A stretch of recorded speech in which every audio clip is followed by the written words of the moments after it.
പിന്നെ നമുക്ക് ഇവിടെ ഒരു 1 എന്ന് കാണുന്നുണ്ട്. അവിടെ 1ഉം 2ഉം ഉണ്ടാവും.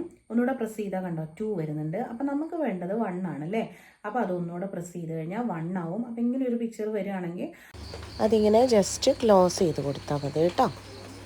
അങ്ങനെ നമ്മൾ പിന്നെ നമുക്ക് അതിൻ്റെ സ്പീഡാണല്ലേ, സ്പീഡ് നമുക്ക് 40 ആക്കി കൊടുക്കാം. നമുക്ക് 40. ഇപ്പോൾ ഇവിടെ നമുക്ക് വേറെ ഏതെങ്കിലും ഒരു അക്കമാണ് ഉള്ളതെന്നുണ്ടെങ്കിൽ, ഇപ്പോൾ 50 ആണ് അവിടെ ഉള്ളത് എന്നുണ്ടെങ്കിൽ നിങ്ങളത് 40 ആക്കി കൊടുത്താൽ മതി. അത് ടച്ച് ചെയ്യുക, എന്നിട്ട് അവിടെ 14 ആക്കി കൊടുക്കുക.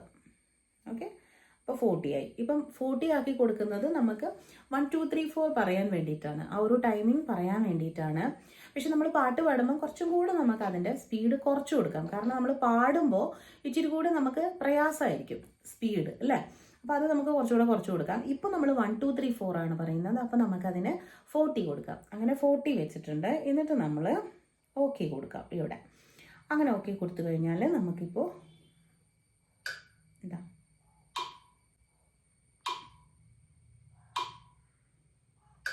കണ്ടോ, ഈ ഒരു ബീറ്റ് കേൾക്കാം. അപ്പോൾ ഈ ബീറ്റിനനുസരിച്ചിട്ട് നമ്മൾ എന്താ പറയേണ്ടത്, 1 2 3 4 ഇങ്ങനെ പറയണം. ഓക്കെ, അപ്പം ഒരു ബീറ്റിൽ ഓരോന്ന് വെച്ചിട്ട് നമ്മൾ പറയണം. ഒരു ബീറ്റിന് 1 പറയണം, അടുത്ത ബീറ്റിന് 2 പറയണം, അടുത്ത ബീറ്റിന് 3 പറയണം, അടുത്ത ബീറ്റിന് 4 പറയണം. അങ്ങനെയാണ് നമ്മൾ ആദ്യം പറയേണ്ടത്. ഓക്കെ, അതെങ്ങനെയാ നോക്കിക്കേ. റെഡി, ഞാൻ എൻ്റെ കൂടെ പറഞ്ഞാൽ മതി കേട്ടോ. സ്റ്റാർട്ട്. 1 2 3 4.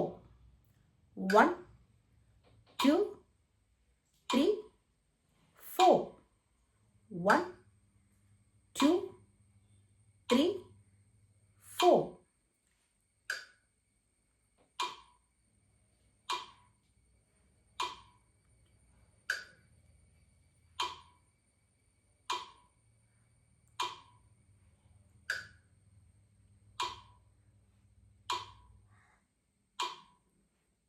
അതാണ് കേട്ടോ. അപ്പം അതുപോലെ നിങ്ങൾ കൗണ്ട് ചെയ്തിട്ട് പറയണം കേട്ടോ. ഇനി ഒരു ബീറ്റിൽ നമ്മൾ 1 2 പറയണം. ഇപ്പം നമ്മൾ ഒരു ബീറ്റിൽ 1 മാത്രമേ പറഞ്ഞിട്ടുള്ളൂ അല്ലേ. അതുപോലെ നമ്മൾ ഇനി എന്ത് ചെയ്യണം, 1 2 ഒരു ബീറ്റിൽ പറയണം. എങ്ങനെയാ നോക്കിക്കേ, പറഞ്ഞുതരാം കേട്ടോ. എൻ്റെ കൂടെ ആദ്യം നിങ്ങൾ പറയണേ. റെഡി, നോക്കിക്കേ എങ്ങനെയാന്നുള്ളത്. സ്റ്റാർട്ട്. 1 2 3 4. 1 2 3 4.